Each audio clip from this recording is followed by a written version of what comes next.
নমস্কাৰ সকলোকে মোৰ ইউটিউব চেনেল চন্দনছ কিচেনলৈ স্বাগতম জনাইছোঁ।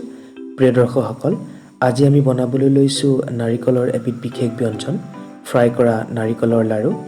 ই অতিকে সুস্বাদু আৰু সহজতে খুব কম সময়তে ইয়াক বনাই কেইবাদিনলৈ সঞ্চয় কৰি চাহৰ লগত খাব পাৰি।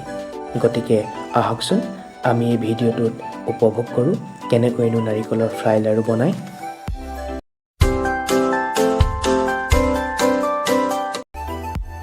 আমি এক বাটি ময়দা লৈছোঁ, এক বাটি গুড়ি কৰা নাৰিকল লৈছোঁ, এক বাটি সুজি লৈছোঁ, এক বাটি চেনি লৈছোঁ, আপোনালোকে সোৱাদ অনুসৰি ল'ব, এক চামুচ বেকিং পাউডাৰ লৈছোঁ, অলপমান ঘি, ৰিফাইন তেল আৰু আধা গিলাচ গাখীৰ আৰু পানী লৈছোঁ।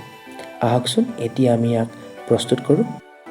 এটা গামলাত ময়দাখিনি লৈছোঁ, তাৰ লগত বেকিং পাউডাৰ, সোৱাদ অনুসৰি চেনি, চুজি আৰু নাৰিকলৰ গুড়িখিনি লৈ ভালদৰে মিহলি কৰি ল'ম।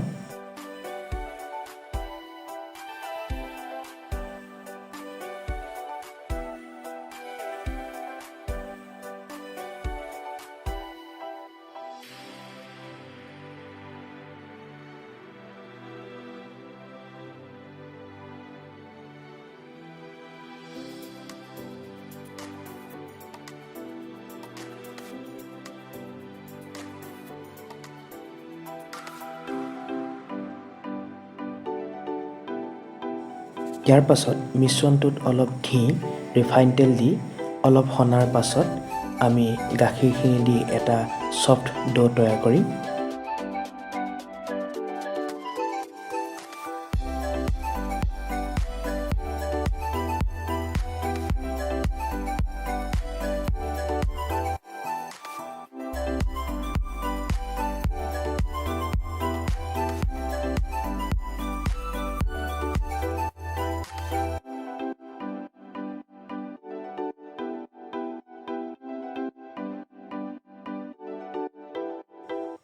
এতিয়া আমি ডোটোৰ পৰা সৰু সৰু গোল আকৃতিৰ লাড়ু কৰি ল'ম।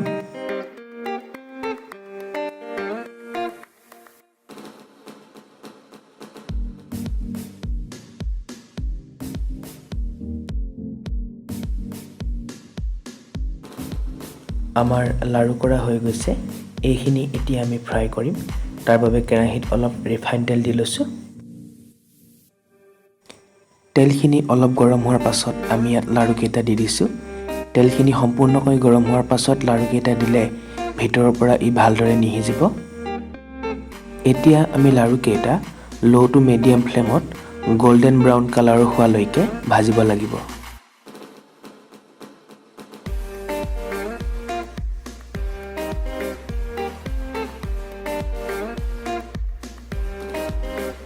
আমাৰ লাড়ুখিনিত এটা ধুনীয়া কালাৰ আহিছে, ই সম্পূৰ্ণকৈ সিজি গৈছে। এতিয়া ইয়াক আমি কাঢ়ি ল'ম।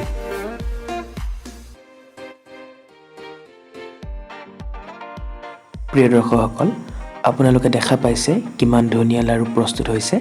আপোনালোকেও এনেদৰে বনাই চাবচোন।